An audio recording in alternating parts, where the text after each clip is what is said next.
You know a barbecue? No. Yeah, you look like it. Big beard having motherfuckers. Almost with beards. I'm saving everything just to let you know. So get it off. What get you it saving off. for? No, get it off. See, what's trying to conserve their energy for the show. See, because all this ain't gonna be at the front of the show. So you getting rid of your good material now. Okay, let me forget what I said. Forget what I said. Hey man, how y'all fellas been doing? Chilling, man. All right, man, cool, man. Everything been all right. Family's good, man. You know, family's good. All right, you know, living out here, married life. Man. You know what I'm saying? You finna talk about these damn chickens. You know I am. I knew he's finna talk about it, bro. You got a horse in the race? Nah. I ain't had the other chicken sandwich. Kid, where you at, man? You ain't had either one of them? I had Chick-fil-A one. Chick-fil-A? My man. You had both? Yeah. You had extra pickles. You had the Popeyes one? What you think? Chick-fil-A all day, man. Anybody trying to hit that Popeyes one?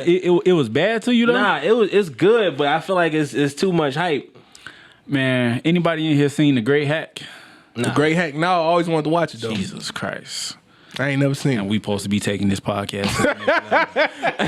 Break that, give us your synopsis, man. Basically, man, just to make a long story short, The Great Hack talked about like basically how they was using the internet, you know, for just all these different campaigns. Obama used it, Trump used it. Facts. How they used it to kind of just like rile up Trump base, making fake pages for Black Lives Matter, and then they'll turn right around and do one for Blue Lives Matter. So it's basically Russia creating all this, you know, interference, and basically it's just showing the power of the internet. Yeah. Okay.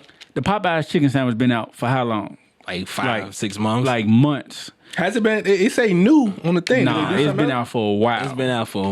So they just taking care of them. So on the marketing side, using the whole restaurant Twitter battle. Exactly. Basically, just using the power of the internet, got everybody going crazy, and it's gonna do business. It's gonna do wonders for both of them. It ain't just gonna benefit Popeyes. It's gonna benefit Chick-fil-A too. Chick-fil-A, Wendy's, anybody got a chicken sandwich out right now. Yes. So just using the power of the internet, boom, explode. So what you saying is we got to throw shots at another podcast. No, what I'm Joe saying. Rogan, what's good?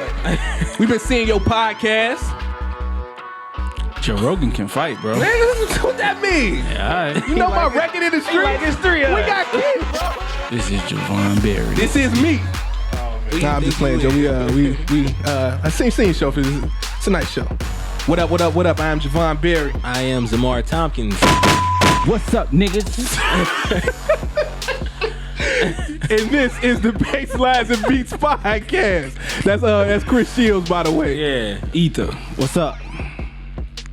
You don't even know what it's Your number one. It's your one-stop shop for hoop, hip-hop, and everything related to the culture. Yeah, baby, we back. You know what I'm saying? We taking shots. I do not know. Man, I'm just kidding, man. I'm just joking, man. You know everybody be. Yeah, I mean, he's keep it cool, you know. He just jokes. So let's how y'all fellas been? We good? Chilling, man. Good out here? We great, man. We man. great. Want to give a special shout out to Joe Rogan, man. We seen your podcast, and I got a few words for you, but I'm gonna save it for later. Check your Instagram DMs, sucker. Y'all wow. That was like an easy layup, but I'm gonna let you live. Look at y'all. That was like one of them. You know how you take the shorty and you just put them up to the rim. That was one of them. What that was. But I'm gonna let you live. Cool, bro. man. You gotta choose your battles, bro. Yeah, I'm gonna let you choose your live. battles. Man, we want to give a shout out to the Baseline Squad, man. Appreciate all the support that we've been getting thus far. Please follow us on all forms of social media. We're finna have a new audio house coming soon, so we'll keep you up to date on that. Fellas, man, we'll let's see what we're getting into today, man. We can start with this Boogie injury, man. What y'all how y'all feel about that, man? Everything that's going on with the man, and how you think that affect the Lake Show?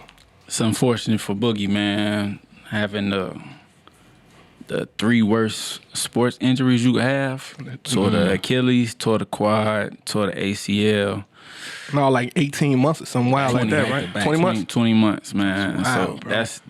that's tough, man. Tough. And you feel bad for him, man, because this was a player who was, went to the Warriors and was trying to, work himself back into, showing the world, hey, ain't nothing changed in my game. I'm still the same Boogie, same all-star Boogie I was in New Orleans.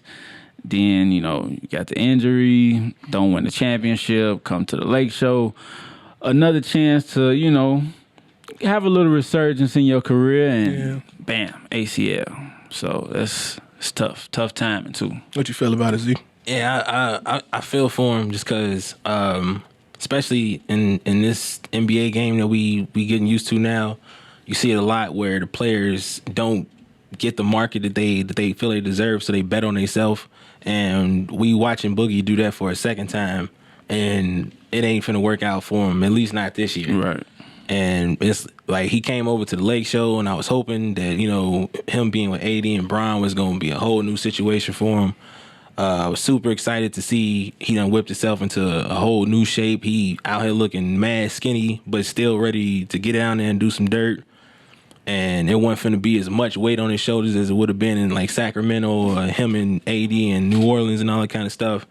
And I was out here championing for him, just like hoping that he could have a comeback season, and down the drain now. So I'm hoping he do get back though. It's a wrap on the max contract. Them days over with. Over with. Too many. It's a wrap. Yeah, it's scary, man. It's remind me how D Rose had unfortunate injury after unfortunate injury after unfortunate injury. So that's sad to see, man. But with this happening, does this affect how good you think this Lakers team is going to be this year?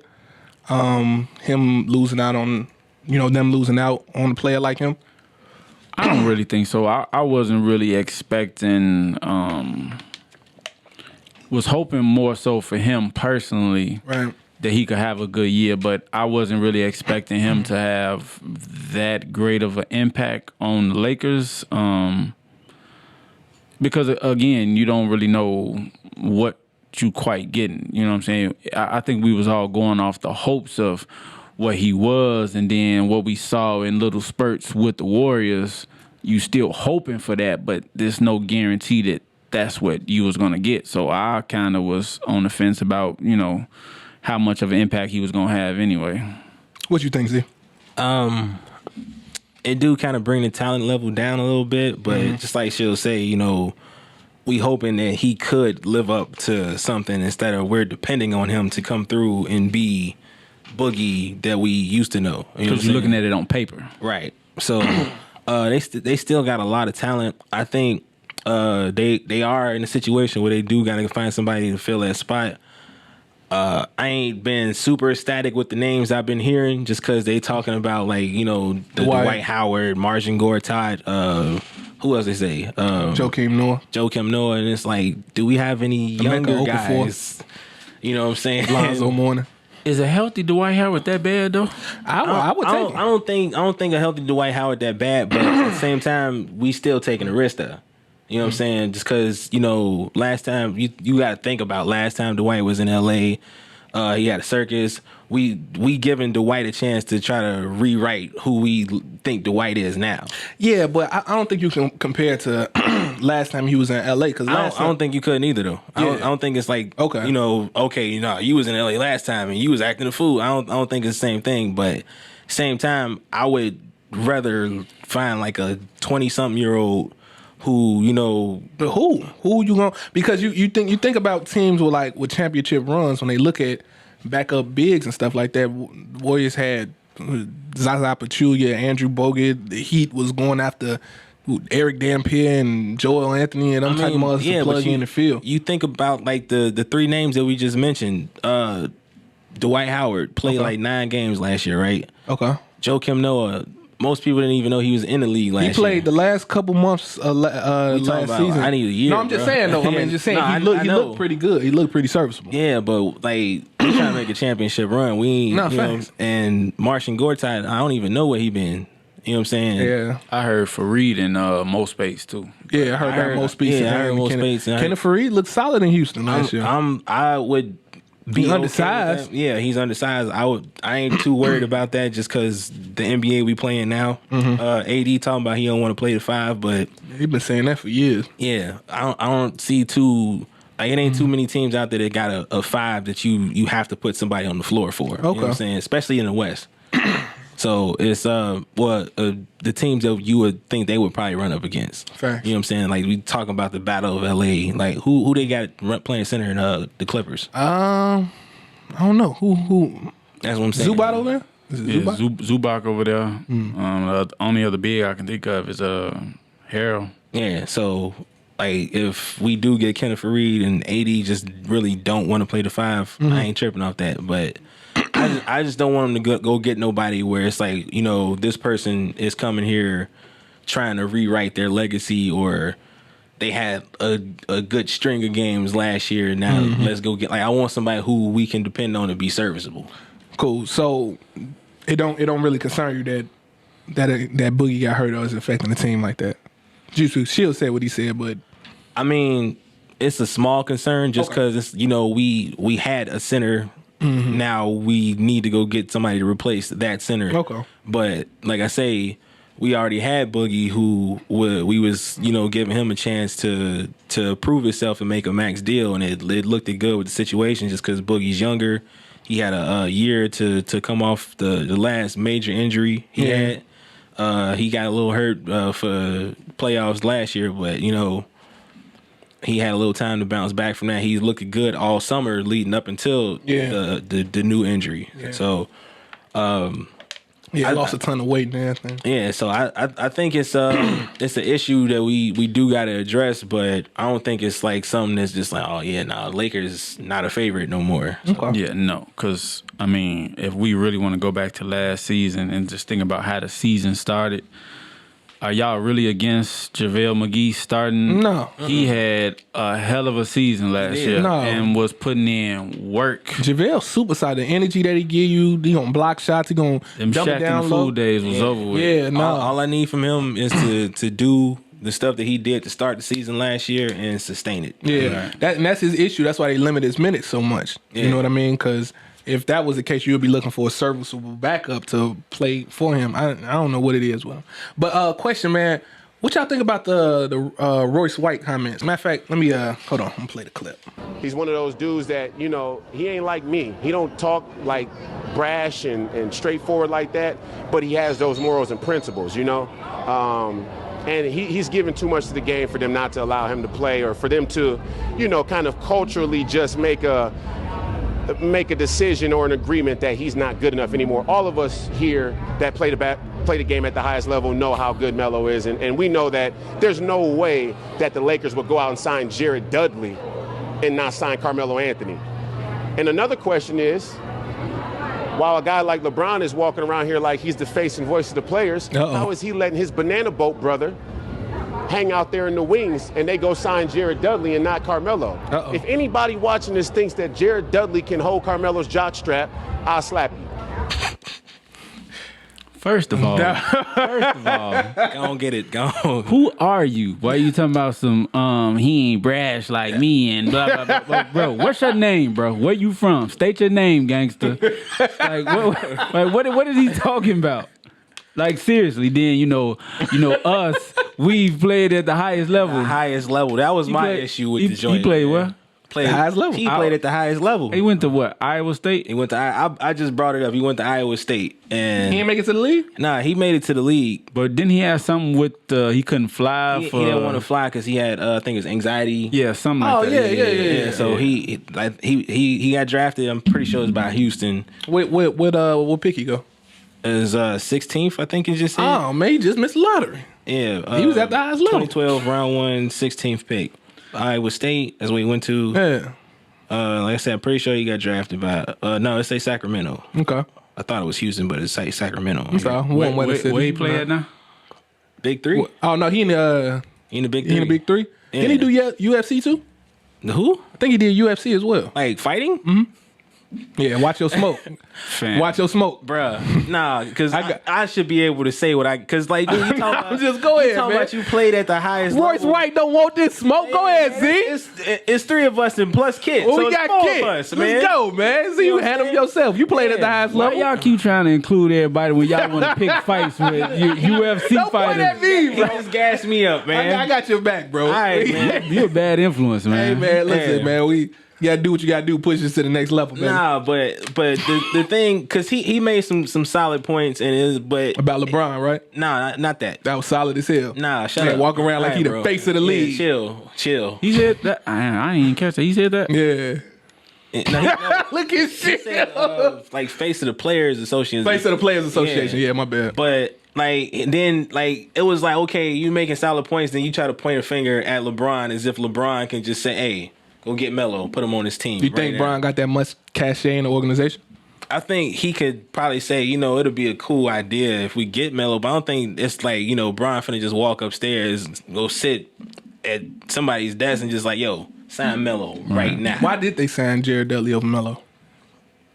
Why is it a thing of Jared Dudley or Melo? Because they play the same position. Plenty of that's free what Royce White said. Okay, so them the only two small forwards out there on the free agent market?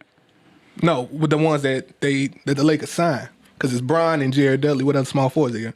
No, but I'm saying, but why? Okay, why is it only them two to choose? That's what from. I'm saying. Oh, why? Because it seemed like Melo the one being blackballed, and it seemed like he'd be a good fit. But that's just corny as hell. Is Melo being blackballed? I feel like he is. Yeah.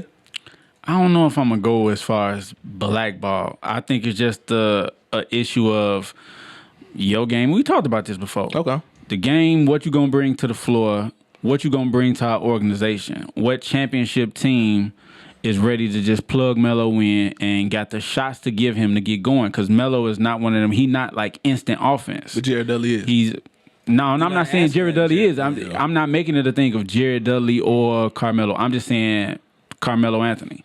Jared Dudley, that's a whole different story of what he bring. I don't know. Well, he's a good team chemistry guy. Yeah. He can knock down an open shot. That's true. If you a GM, would you prefer to have him or Melo? It depends on what you need, though. You know what you need. You're the Lakers. Right. Would you need Jared Dudley services or Carmelo Anthony's? You might need Jared Dudley services more than you need Carmelo Anthony. You got it. Because Jared Dudley might provide something that's not needed necessarily on the basketball floor where you got that part of it covered. Locker room chemistry and stuff like that. Can Carmelo provide you that? Because as I'm gonna always say this whenever we bring up this Carmelo thing. If we talking the Lakers, do we have the shots to give you? Because just think about it. You had LeBron, AD, before Boogie got hurt, you planning on Boogie getting, some of them touches. So Kuz. Green. Do we got this to go around to give you? It's true. Yeah, and even, like I say, I do feel like he's being blackballed. I don't feel like it's to the point where it's like the owners had a secret meeting in a dark room with one lamp over the table, and they was just like, yo, we got to make a pact to say we're not going to give Melo a job. But maybe, man. I do, like, I feel like he deserves to be on someone's team. But I feel like it's got to be more than his talent level to just say that he's not in the league now. Okay. Then you got to think too, they attaching, a bad story that's gonna follow him around, whether it's deserving or not. Right. That's a different story, but that is attached to him, and some people might just be like, we don't want to deal with it. And it don't help neither that he spent a lot of time letting other people talk for him and write his narrative before he should speak more. Is what you're saying? I mean, because he got released from the team from Houston and when, like October, November or something? It was fast. It was like after 10 games. It was quick, you know what I'm saying? And we ain't heard nothing from him since then until this first take interview. Right. So we spent all that time saying, Houston was your fault. OKC was your fault. Now you throw the whole New York thing was your fault too.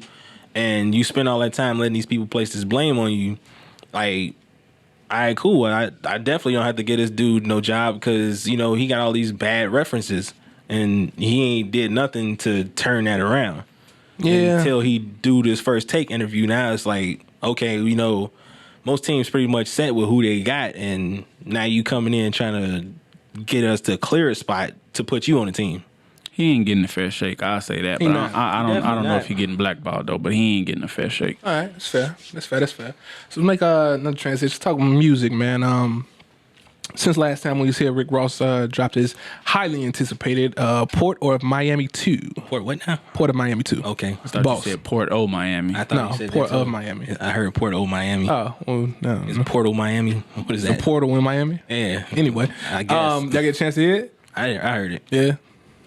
What's your feelings on it, man? Biggest boss that you've seen thus far? Or?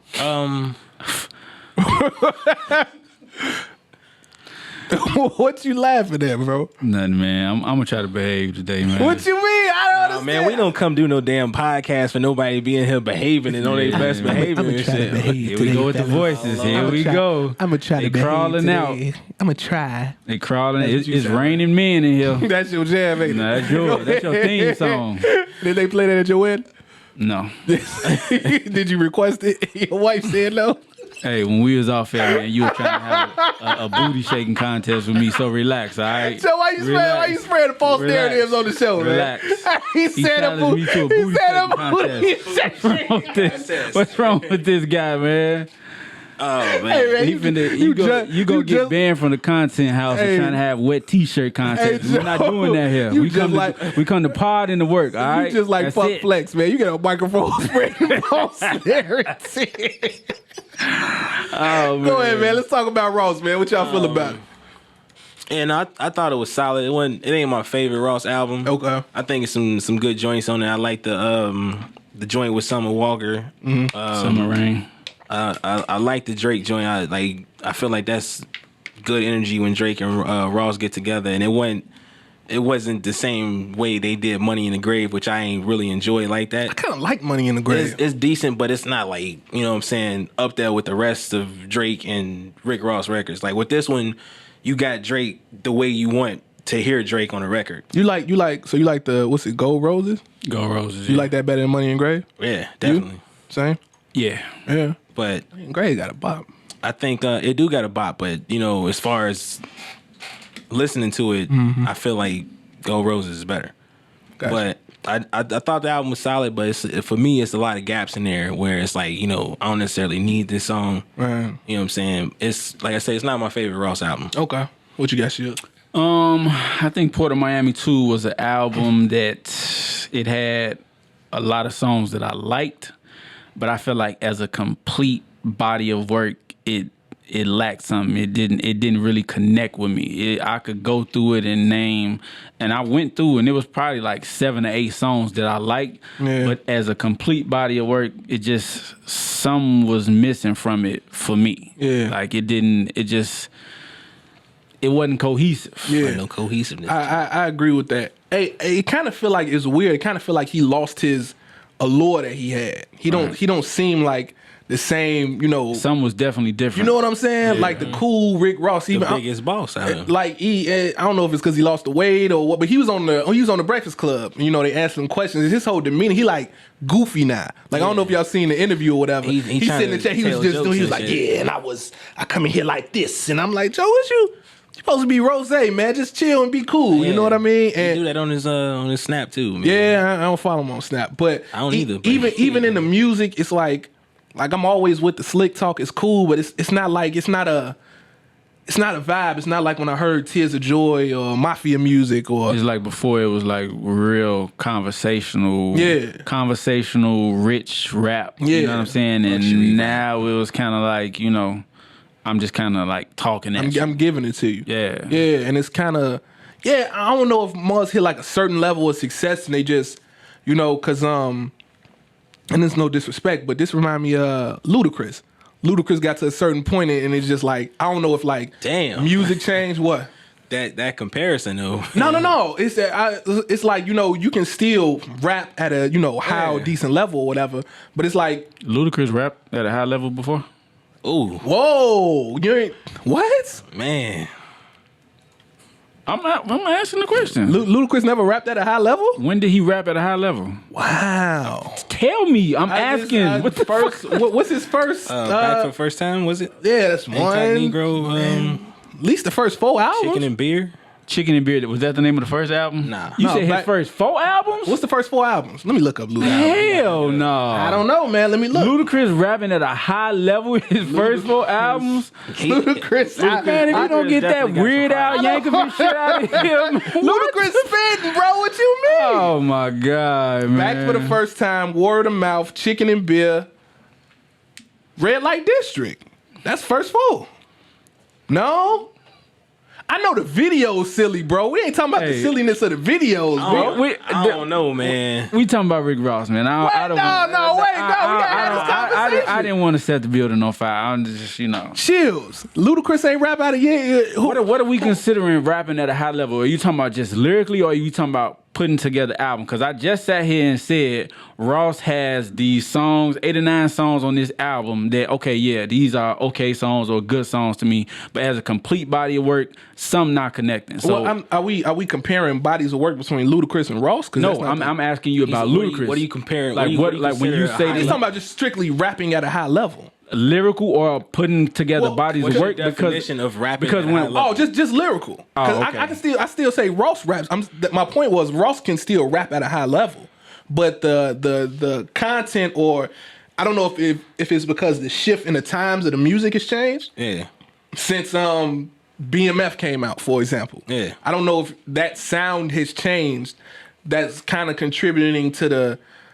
It's kind of like it's a decline in him. It's not a sharp one, but it's a smaller one. But when I was saying rap at a high level, I'm just taking it as that rapping. See, my comment might have came from a place of I'm not rushing back to know, and not even rushing. I'm not moving at a turtle pace to no Ludacris album like whatsoever. I'm not going back to listen to Ludacris. And that's why I said damn, because I don't know nobody that's finna be like, yo, that new Ludacris just hit the streets, man. We got to go get that. But like when he said Ludacris wasn't rapping at a high level, I objected to it because Ludacris was that dude back in the day. But at this moment, she'll say Ludacris was never that dude. That's a different conversation. Who you took in the Ludacris TIB? What was it? War with God. War with God was fire. War with God was fire. Who you taking a stomp with Young Buck?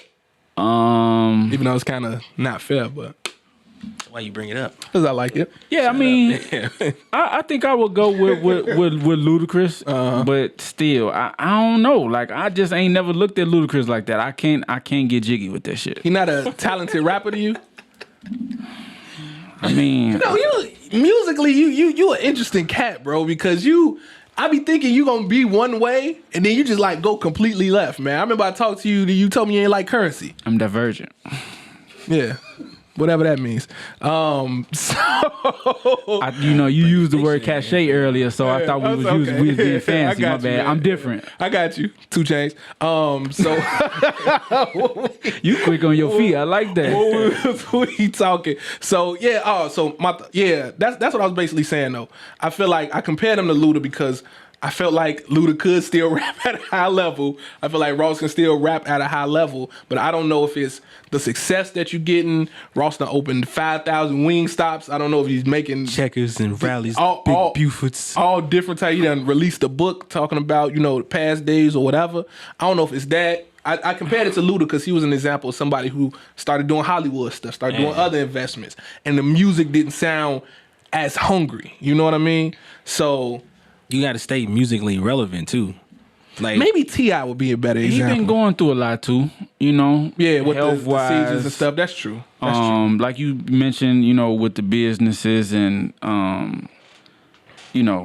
just trying to get yourself back to I don't know. We don't know. You know what I'm saying? Maybe he did lose a little hunger, but I feel like Rick Ross having those albums where we like, whoa, I think he's too good of an A&R where he can be able to put them beats together and get back into that zone, like I was saying, of this conversational, rich rap that we look for from him. But I mean, a lot of people really like this album though. So I mean, we giving our personal opinions, but there's a large number of people right now that say this is like one of the best Rick Ross albums.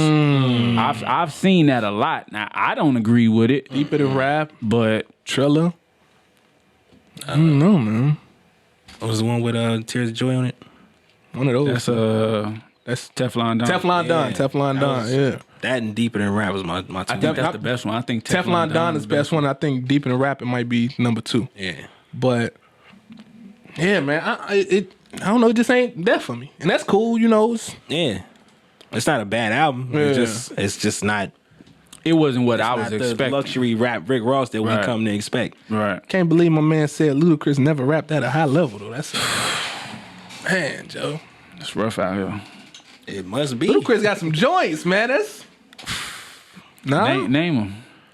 Oh man, Name a hard Ludacris song where he ain't on no goofy shit. well, he ain't just. What's the joint with him and Shauna? Him, Shauna, and I-20. I think it I know is. what you're talking about. I forgot the name of it. It had a hard beat on it. Yeah, I remember. I can't think of his joint name hard. though. Then he had the other joint, Child of the Night. Mm-hmm. That joint hard. I don't even know. No, Never heard of it. y'all about the same age. Y'all grew up together or something? You was kicking in Atlanta? Y'all motherfuckers cousins. I thought he was from here. Who? Ludacris. Is he from here? He was born out here. Where he's born at? No, he was born like Champaign or something like that, wasn't Somewhere out here. Went out here in Illinois. he? Yeah. All right. Well, y'all say, man, Luda, my bad, bro. I ain't Anybody know heard Lil Brother album? No, man. I ain't get a chance to listen to it yet. How's it? What the fuck are we doing with this podcast, Yo, man? I'm be honest with you. I ain't rushed to it because Knife wasn't there. I still want to hear Fontaine Pooh, but I ain't rushed to it because Knife wasn't there. I'm gonna give it. It's about like 40 minutes long, right? Jesus. Yeah, maybe about like 30 minutes. something like that. Yeah. So We getting to it, Billy. We ain't even. I'm gonna listen to it, man. I just ain't had the chance to listen to it yet. Jesus Christ. Put Knife on the next album. What you think about it though? You can give us your review. I'm not the biggest Lil Brother fan. I thought y'all might have. Do Fontaine Pooh rap at a high level? Yeah. Okay. Yeah, they do. Okay. They do. They Just do. checking. They're higher level than Ludacris. Damn, man. Well, no, that's true of right now. So many shots are being fired today. Luda the man though, man. Luda, you know you'd have been Luda. We ain't never finna go back to Atlanta now, bro. I'm already mad because he don't know where to put his restaurant in the damn airport, man. Last time we was in Atlanta, like where is the restaurant at, man? Chicken and beer, baby. Where is that though? He's somewhere trying to retrieve cars in Fast and Furious somewhere. So I don't know. And then he the smart guy on the team, and it's nothing saying Ludacris can't be the smart guy, but Shout out to Luda though. He a married man. Yeah, black man don't cheat. Black man don't cheat. Shout out to Ludacris, but he gotta know where to put his restaurant in the airport. Hey, Luda, I still think you can rap at a high level, man. But when you tried to diss Big Sean and them, I thought that was a little wild. But when he's saying Big Sean stole his style, and something like that, yeah. Who else dropped some music? Didn't somebody else drop some music? Who else dropped some heat? Rhapsody coming tonight though. Rhapsody coming tonight. Jeezy coming tomorrow. No, I thought you was a Jeezy guy. I'm a Jeezy guy, man, but it ain't just been. Maybe I should use Jeezy as an example. Man. Damn. See, I be thinking I know him, but then he just like, nah, I ain't switch it up rapping with on him. you, man. Someone told me Nas ain't rap at a high level. Who said that? I ain't never told you that. Oh, you said he don't pick beats at a high level. Fuck Jay-Z. What's up, nigga? Damn. I know you ain't talking about me, dog. You? What? Excuse me, sir. We're all past that, and we're all friends, and we all get a lot of money together. So, but let's get into it, man. Before we get into it, y'all seen the Meek documentary?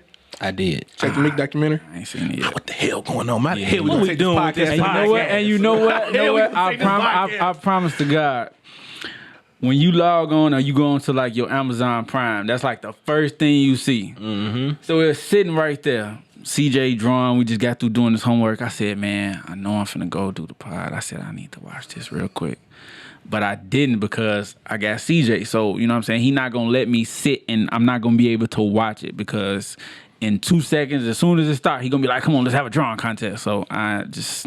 Cute story, nigga. Man, you know what I'm saying? Hey, man, I got to be a dad, man. You gotta be a father, man. Be a dad, You definitely man. gotta be a father. Well, I'm sure you know the premise of it, so Yeah. we can discuss a little bit. What you think about it? How they captured it with everything, with the social justice, what his life was going through. Some of it was eye opening. Yeah, nah, a lot of it was eye opening. Just like the whole story that is Meek Mill's like injustice is just like ridiculous to actually see it. The project itself, I thought was super dope. I'm happy to see the people that actually did take time to be a part of it. Yeah. Use their voice and their platform to talk about the injustice that is Meek Mill's story. But just like the story as a whole is just like mind blowing that it could actually happen. Right. You know what I'm saying? Like he got locked up and been on probation for 11 years. Right. All the hoops that the judge got him jumping through and all that kind of stuff, and just the way she's handling the case, which seems like it's something that's impossible, but it's like literally happening. Yeah. You know what I'm saying? Like, I know we all know about the whole thing where she brought him and Nicki to the back and was like, I want y'all to do a remix to this song, whatever. The Boys to Men. You know what I'm saying? And give shout outs to me and such and blah, blah, blah. And it's like, dude, what are you talking about? Like, you got my life in the balance right now. You sitting here trying to EP a executive producer album. Like, are you serious? Yeah. She's trying to make Christmas carols. Like, what are you doing? Man? Like, this is my life right now. And then like the whole thing, like he said, it was one of his arrests. Well, I think I can't remember what it was. I think it was like a driver's class or something, some sort of class that he had to go do that she had set up, and it was like something that her friend owned. Yeah. And when he got there, she was there just there, just hanging out, which is against the law. Yeah, she had some kind of weird infatuation with this man. Yeah. It was weird. Like when he said he would come in, she would comment on his appearance. I don't like the way your hair cut, or just weird little stuff. Man. So I was glad to see that eventually she was tossed off the case, and he got she got tossed off? Yeah, I don't know if they put that in the movie, but that was in the news that he finally got it. That wasn't in the documentary. That was in the news. He ended up getting a new trial judge. But the whole documentary as a whole was eye opening because you see all the little nuances and stuff you went through as a shorty, and to see the crooked cops, you know what I mean, and how that just led to that man being in the system, and any little thing. I didn't know he had, like, if he moved from one place to another in Philly, he had to let them know. Yeah. That's like the most inconvenient shit ever, bro. Like, oh, I had to move my video shoot 15 minutes away. And if you didn't let them know, now you in violation. Now you got to go to another hearing. It's like, it's crazy. It's madness. You know what I mean? It's crazy to think, too. Just like you say, if you in Philly or whatever and you stand at such and such and, something happened with your kid and you want to go home and be with your son, you got to call and say, oh, yeah, I'm going home tonight. That's crazy. That's bananas. And you a grown man. Yeah, so I get him major props for having that happen. And when Jay was on there, when he was talking about it, he was like, a lot of mothers could have just been like, yo, I'm cool. I got mothers working with me. I'm not finna voice my opinion, or I'm not finna put my neck out there for everybody else. He doing a whole social justice campaign, and I remember he did an interview with the Breakfast Club when he first came home, and he said, I really don't want to be no social justice person, you know what I'm saying? I just want to, live my life or whatever. And that's completely understandable given all the shit you've been through. Mm-hmm. But then over time, he kind of been like, you know what? No, I should speak on this experiences. I should form this coalition to make sure I'm doing my part to prevent what's happening to everybody else. And I just think that's extremely dope. So kudos to him on his part, man. Definitely kudos to him on his part. So that's gonna drive us into our next topic, man. We all seen the news with Jay-Z's partnership with the NFL.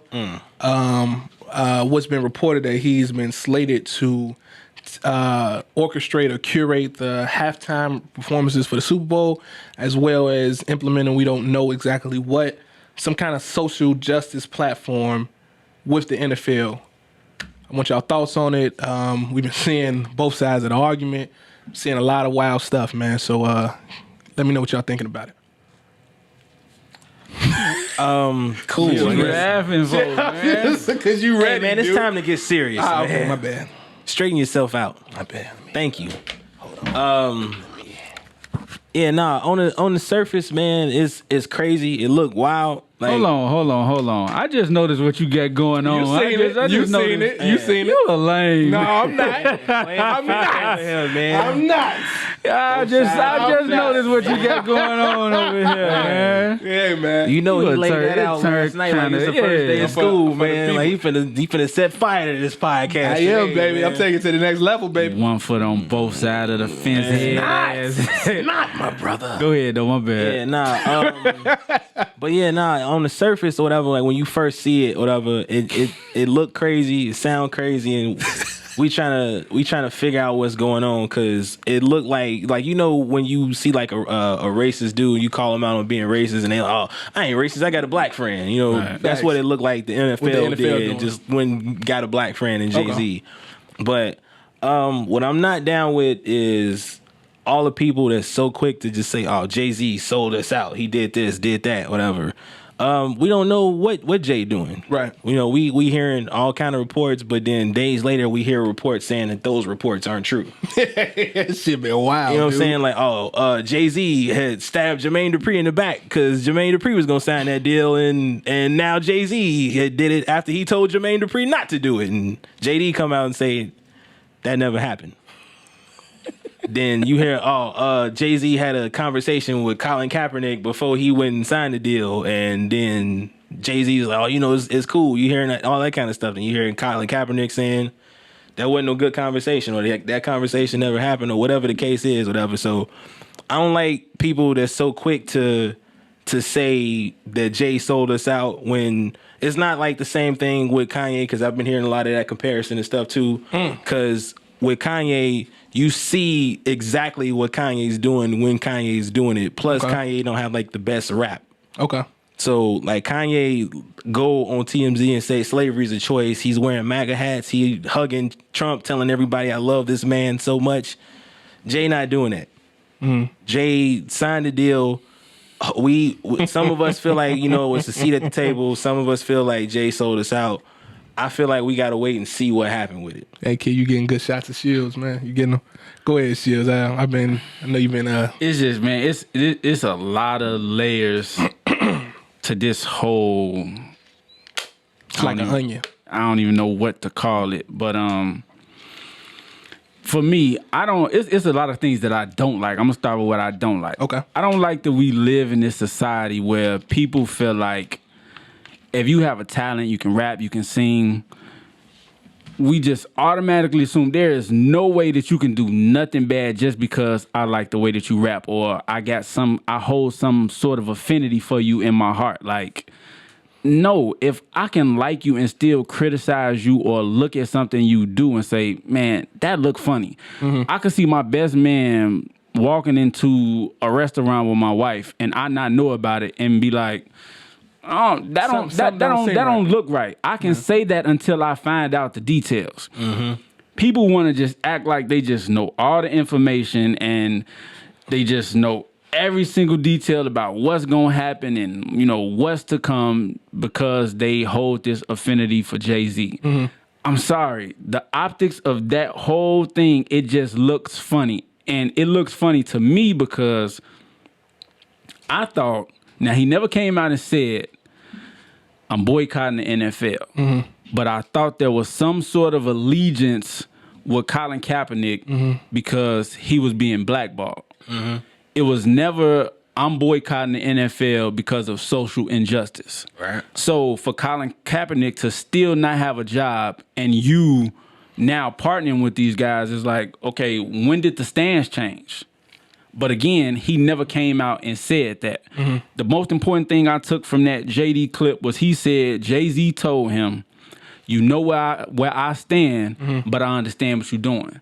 So you know where I stand means, okay, where you stand and why are you standing where you stand? So you let me put a tab on that because that's a good point. Did you watch the whole video? No, I didn't watch the whole video. I'm gonna let you keep going.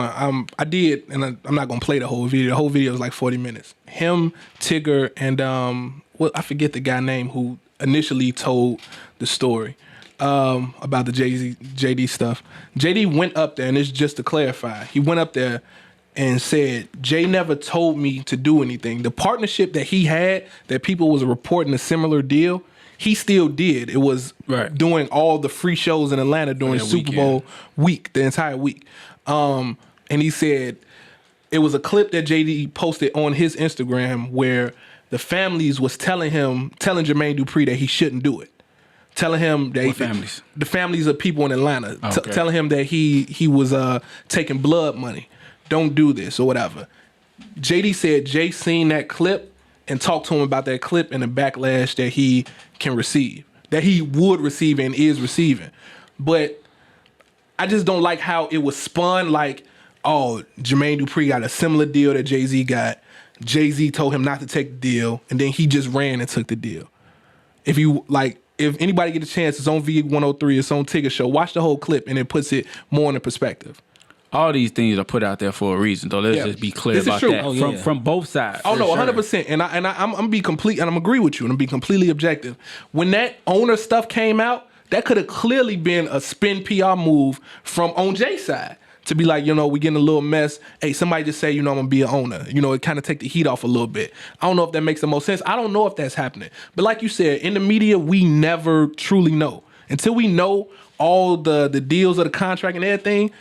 We don't know too much of nothing. I like what you said about being able to criticize people regardless of who they are. Everybody knows I'm probably the biggest Jay fan in the world. But I'll be the first to say the optics did look bogus. And this is hindsight is 2020, but if I was to set that up, I wouldn't have had him sitting next to Roger Goodell. When he got asked about kneeling and him saying how he came off saying, we passed kneeling, I personally feel like I understand what he was trying to say, but it could have been worded better. Yeah, exactly. You know what I mean? It could have been worded better. It was just shady. Yeah. But again, when you watch that entire interview, he talks about how important protesting is and how important those things. This is my stance on it. I hate when I see when something like this happens and this division is drawn. I think Shannon Sharp said it the best. He was like, "Here we go again. We're not talking about the issue, right? We not discussing it." So for me to hear Freddie Gibbs come out and say, "Fuck Kaepernick," why? For what? Because you're rapping, you like Jay-Z? That's stupid.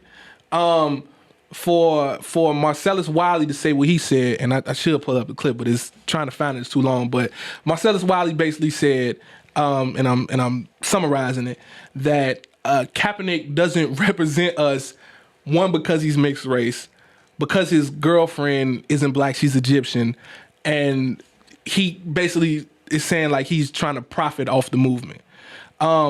But that's bullshit, and that's it's just. He also said too, not to cut you off, but he also said that Colin Kaepernick cannot feel the full weight of being a black man. Garbage, bro. Which I thought was complete. See, this what's wrong with that statement is when things happen in this country, we ask and we plead so much for white people to stand up and say something when there's issues going on. Mm-hmm. So now something going on, and you got the biracial man who stands up, takes a knee in support of, hey, we need to raise awareness on this, and now we telling him, you can't fully understand what we go through because you're not all the way black. Like, we gotta pick a side of how we want to go about things. I think I am gonna play a little bit of the clip.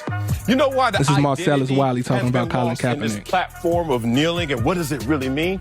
Because the identity of those who are leading it has always been in question. Let's keep it 1,000 up here, because my past is hot. My past has expired for this. The past has expired. I've been going back and forth with this from day one at ESPN. Let's go. Kaepernick comes from a situation where he's never felt the full weight of these injustices. This is a mixed race guy who was raised by a white family from Wisconsin to Central California. Respect. That does not disqualify you from talking for us. But when you make missteps and miscalculations, it comes back into play. And he never spoke on this when Black Lives Matters movement was at its height. Think about it, 2013, 2014, Ferguson, when Jay-Z is bailing prisoners out and doing protesters out and taking pictures and supporting Trayvon Martin and that family. What was Kaepernick? You know who he was? Taking his shirt off, bruh. I knew Kaepernick back then. He was never talking about this. He meets Nessa 2015, all of a sudden 2016 he gets benched. Flip-flop. Not mad, that still doesn't disqualify you. But Nessa comes into play now. And we all know Nessa. Respect to her and her ethnicity, but it's not black. Okay? So now we got two leaders who don't even feel the weight of the consequences. So guess what you are allowed to do right now? Preach. Have convenience. Ain't no cosmetics here, bro. What's y'all thoughts on that, man? Absurd, asinine, crazy. Fucking trash. I hate when I heard it. I hated it just because it's so divisive. Just like the division that you created all it with was. that. It's not like Colin Kaepernick gonna get pulled over and they gonna be like, "Oh, you're mixed, right? Oh yeah, you can go ahead." Facts. Dude, it's not like they look at Colin Kaepernick and see a white guy. It's not like they're going to say, "Oh, where you from? You from Wisconsin? You're not from Compton, right? Oh, yeah, no, just go on about your day." That's trash, bro. Like All I heard it's trash. All I heard out of that whole little clip was Jay-Z a bigger celebrity, so I'm riding with him. Point blank, period. Because why is it a comparison of what Jay-Z was doing in 2013 versus when Colin Kaepernick decides to? It don't matter. At all. It don't matter. That's just like saying, well, man, Martin and Malcolm and them was fighting for us in the 60s, so what y'all doing now, man, get out of here, bro. Like, and that's a solid point, and that's something that I wanted to bring up when I see this divisiveness. When I see the Marcellus Wiley's, when I see the Freddie Gibbs, when I see the critique that come at Jay on one side, I would like somebody on. I understand Eric Reed being frustrated. I understand Cat being frustrated. I understand Nessa being frustrated. I understand all of them, but I feel like those people are intelligent enough to be like, yo, if somebody asks them a question about it, I feel like they should be something like, I'm not too sure what's going on. We ain't had no discussions. Let's have some discussions before we rush to judgment. For them to, Eric Reed to be tweeting saying Jay basically sold him out. And you got all these tweets, Jay a coon, Jay is this, Jay and that. We don't even know what it is. That man could have walked in there and said, yo, y'all want my help? Because this is basically what it is. Like, we know the NFL has an image problem with people who look like us. Mm-hmm. So you're going to come to someone like him. Y'all want my help? Cool. I can help y'all. What y'all finna do for people who look like me? And if that plan benefits us in the long run, I'm cool with it. But we don't know what it is. But see, they at a different level of information than we are at. So we don't know what information to know. Now, could Eric Reed, whatever he said, I only seen a few of them. Could he have worded things better? Absolutely. But we don't know what level of information they had being so close to, the situation. Mm-hmm. And that's another problem that I had was the thing that I didn't get, and I seen this argument a lot was, Eric Reed, he played for the NFL, and he getting paid, and, they, got their settlements, they signed NDAs, the non-disclosure agreements. So, why Jay-Z can't go get no money with them? I don't care about Jay-Z going to get no money with them. You know what I'm saying? I don't count nobody else's money. But the point that I don't understand is, why does it matter if they had a lawsuit against the NFL? Facts. And if you have a lawsuit against somebody and we standing with you, we want you to get paid. Yep. You're not working. Yep. Okay, boom. Here, take this.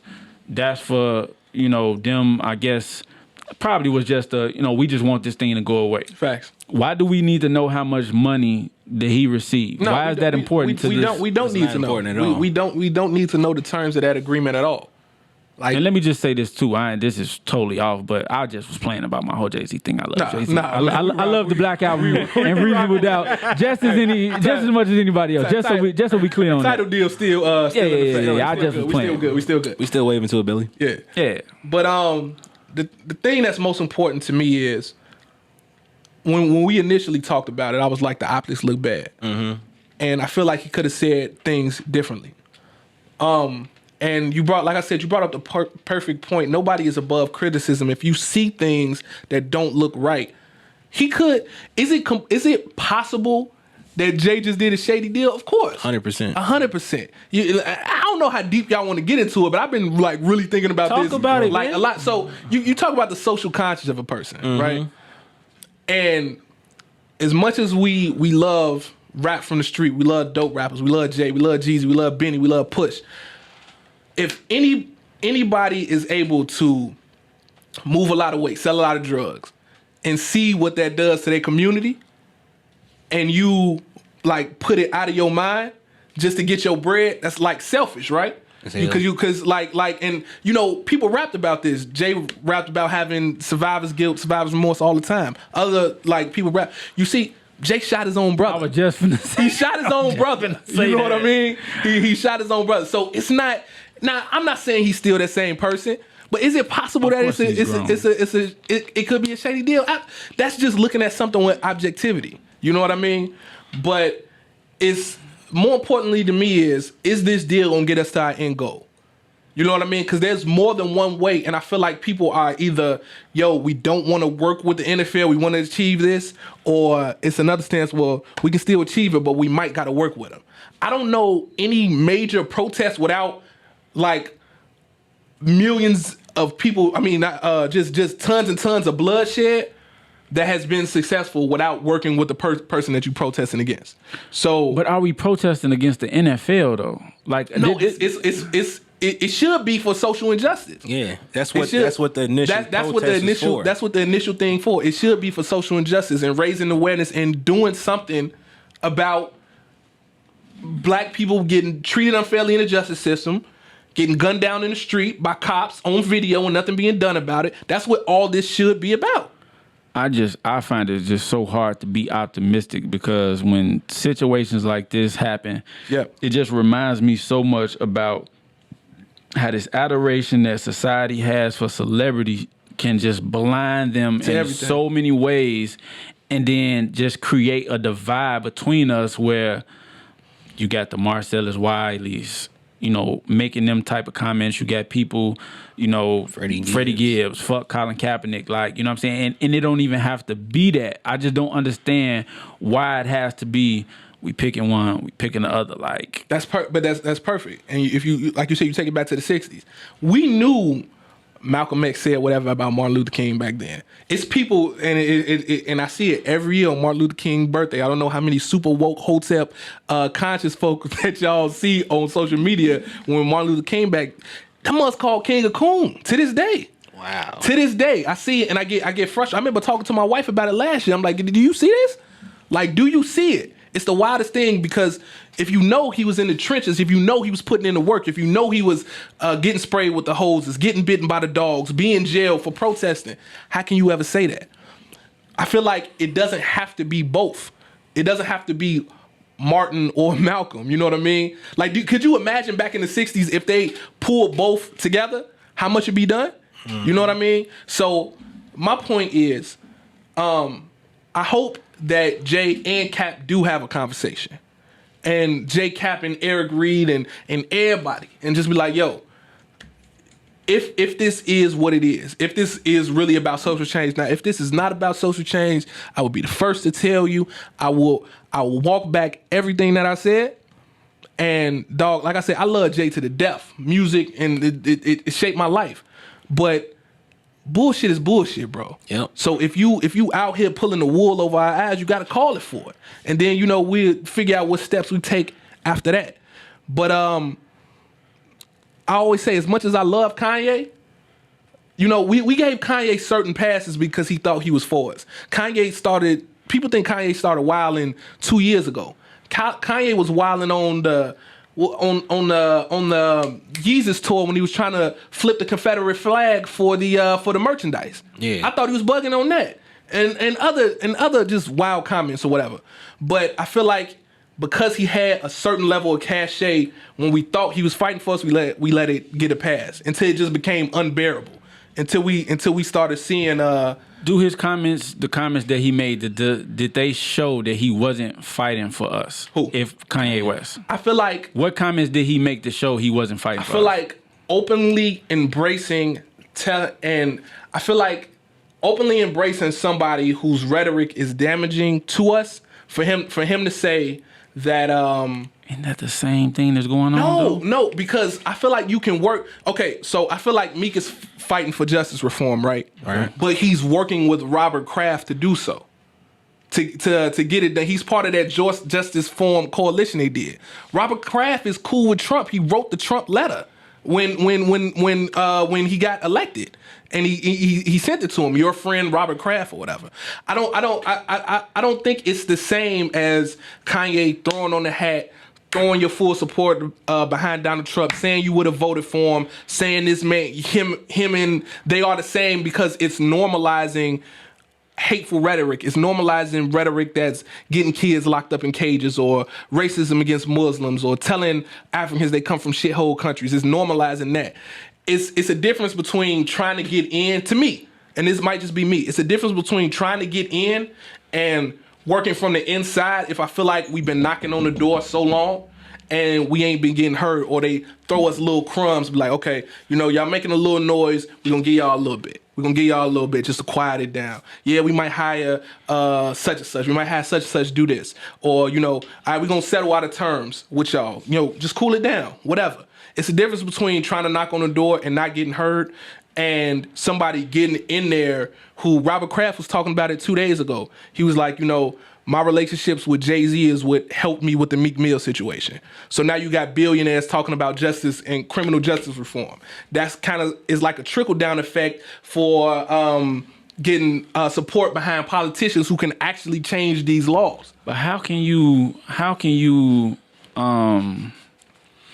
your eyes, open to social injustice and then at the same time be buddy with somebody that you just described that do all these things to different nationality, Muslims, Mexicans, blacks, like who often spews hate rhetoric in the public eye like every single day. So like that's the thing that I don't understand. You're talking about Robert Kraft.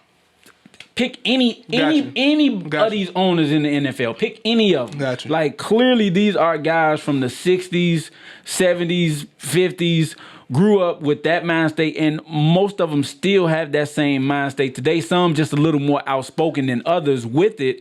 But like I said, these guys are all buddy with this same guy you just described. That's true. So it's like, are they playing both sides of the fence? And just like you said, hey, here, take this, we'll quiet this down. Okay, cool. Let's do this. Right. I'm it's helping me with social injustice. Like, can these really be authentic views and come at it from a perspective of, okay, I'm really 100% with you and still be friends with a guy like that? I don't know if that's the case, but my answer to that would be, as long as what we need to get done gets done, we got to chalk it to a grain of salt. Mm-hmm. Lincoln freed the slaves not because black people needed to be freed. He got deep. Lincoln freed the slaves not because black people needed to be freed. He just got deep. But because it affected the northern part of the country economically, because the South had all the plantations and everything, right? And they had an advantage over them, which led to the Civil War. So it wasn't because, black folks needed to be freed. It was because, no, you have an advantage. And if y'all don't free these people, we're going to do this. And it led to a whole war. And, then we became free. But it still got done. And we still suffer from the effects of it, but it still got done. So my point is, Donald Sterling for the Clippers is definitely not the only owner in the NBA who felt the way that he felt. Mm-hmm. And for damn sure, these owners in the NFL feel the same way. For sure. I think we all smart enough to realize that.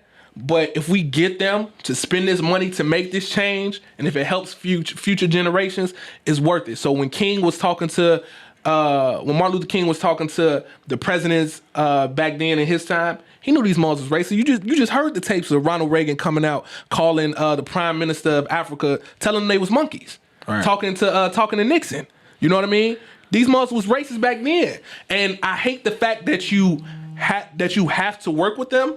Like, I hate the fact that we have to, but at the same time, the way that this country is constructed, we got to kind of take it. It seems like we got to take it from the inside out to make any significant change. Yeah. But that's just how I feel about it. I don't know. I just find it hard to just be so optimistic as I see others when, I'm just looking at it from a different vantage point and knowing the information that we know where...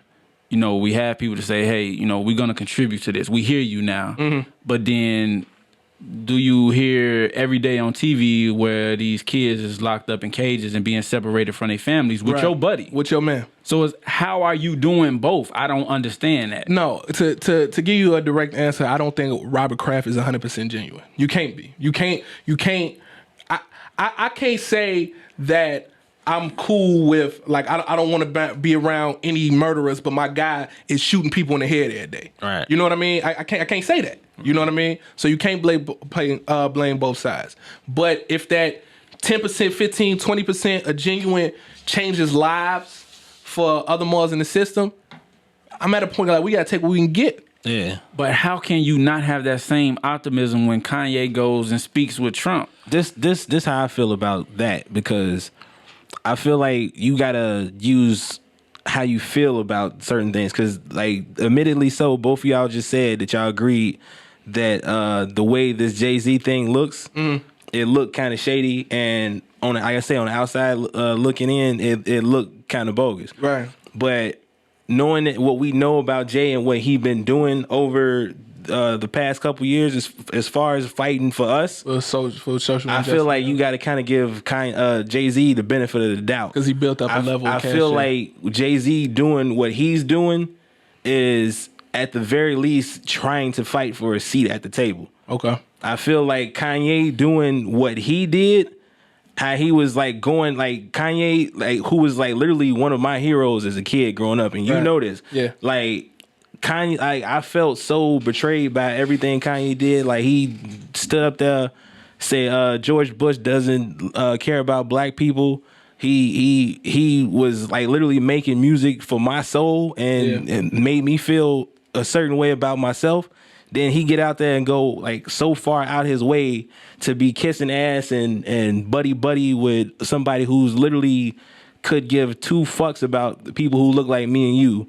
I feel like at the very least, like Jay might be fighting for a seat at the table. It's still a chance that he is doing a Kanye move. We don't know, because we got to see how the situation unfold. Right. I feel like what Kanye did was trying to get a job in the kitchen. Okay. But see, we giving Jay the benefit of the doubt, but at the end of the day, besides documentaries, do we really know what he's done? And I'm not saying that he's not done this stuff. I'm just playing devil advocate with everything that I'm saying here. Because at the beginning of this segment, what did we talk about? What's on the internet, what's real and what's ain't real. Yeah. He ain't came out and said, I did X, Y, Z. Well, so that's just like saying with Kanye, we know that he went and spoke to Trump, but we don't know what he doing for social injustice that he haven't spoke about. That's true. That's true. Just playing devil advocate, that's just true. So I'm clear. So, I mean, it's documented that him and Beyonce bailed out the protesters at Ferguson.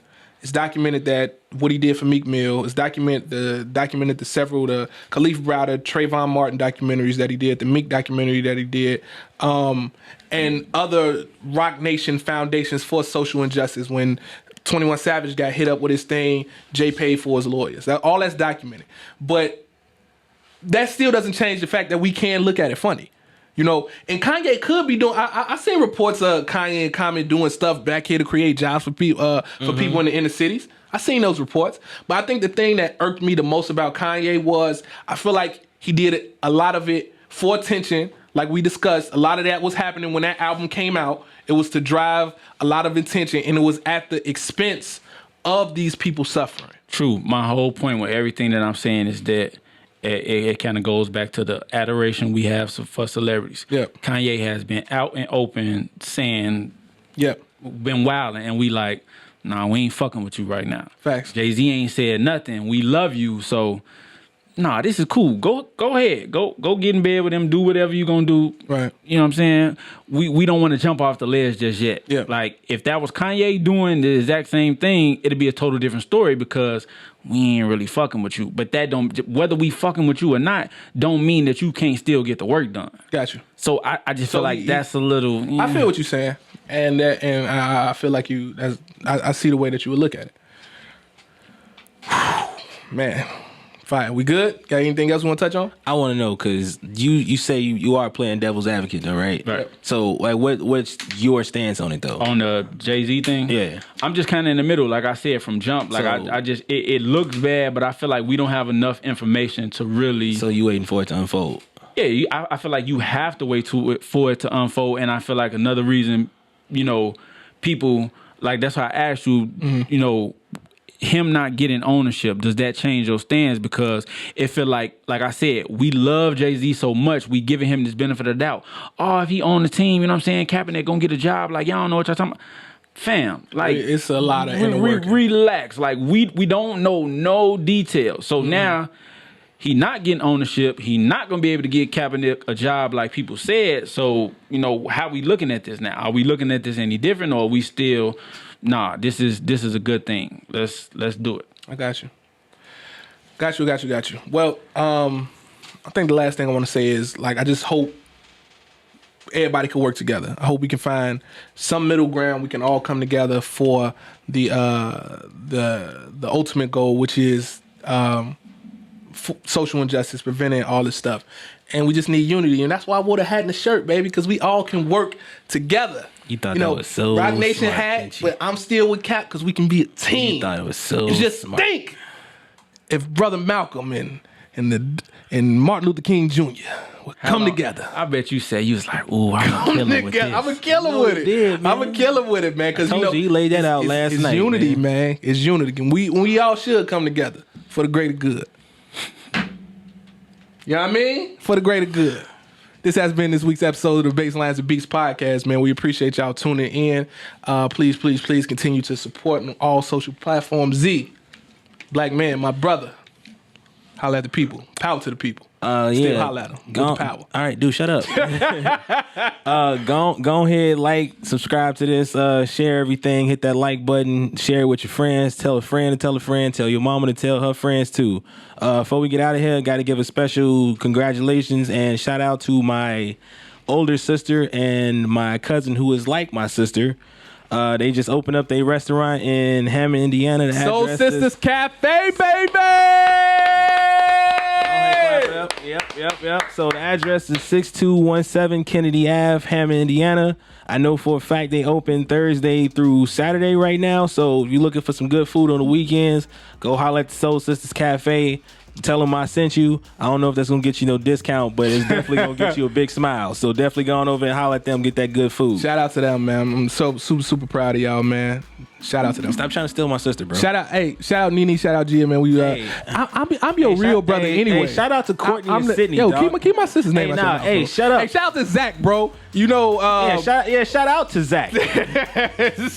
Shout out to, what's your brother name? Adrian? Adrian. Yeah, shout out to my Shout out to your mama, man. Shout out to your mama. Hey, man. Shout out, what up, Granny? Hey, man, leave my granny out. No, your granny, my granny now. What up, Granny?